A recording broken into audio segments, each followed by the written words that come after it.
Well, I just retired and had lots of things to do, but when I met with my friend, I said I could see that at some point it would be good to have something where there's regular people contact, not something that you have to call up somebody and organize lunch, organize doing something, but something that happened on a regular basis. And he said, well, I have just the thing for you, and told me about the band.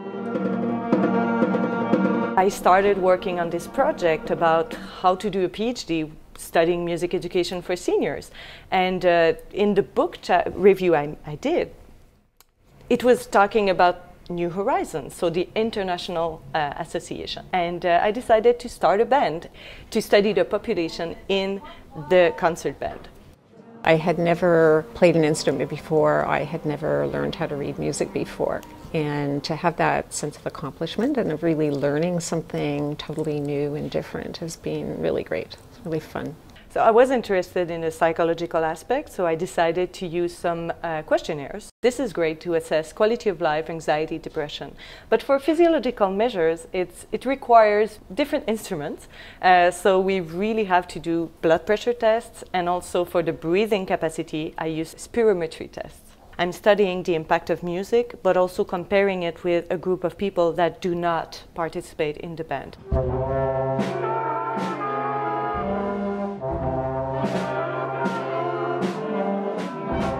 What I expect to find is obviously an increase in psychological health, so a decrease in anxiety and depression, an increase in quality of life and well-being.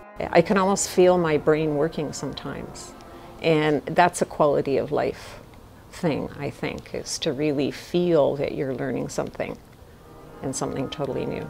Because it's sort of a physical instrument, really, I find it actually will, I mean, it's a bit like going for a walk. It wakes me up after I play it. It exhilarates me to a certain degree. What I've found in research is basically a huge difference on well-being, quality of life, and anxiety level, and also on depression. Sometimes it is hard. Sometimes it just doesn't work. You know, you try to make a sound and it doesn't happen.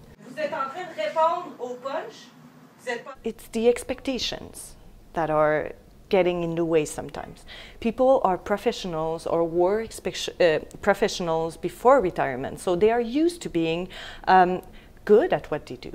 So now put them in a totally different context and they have to learn from the very beginning, and it can be really frustrating, and they have self-doubt. So we have to soothe them and tell them it's normal. So the students in music education, they come in the band, they play, they sit in the ensemble, and they help out during the breaks, or when people have questions, they show the fingerings and things like that. This is a really important part as well of my research, and is to study the social interaction and between generations. So that's why we wanted it to be intergenerational. So, are you ready for your first concert?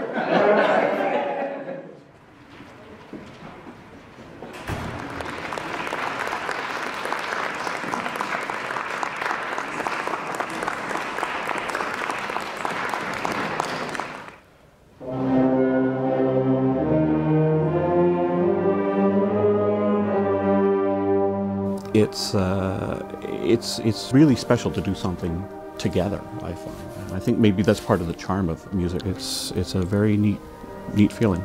Being in a band now means that she's trying something new and different, and it's kind of cool to see your mom always like pushing her limits and trying new things. Oh, it's fantastic. I'm having a really good time. It gives me something to look forward to. There's not one day that I don't tell to myself that was a great idea. It's so nice to see people learning music and be so happy to play 3 notes or more, and to play a piece and to see them grow. This is just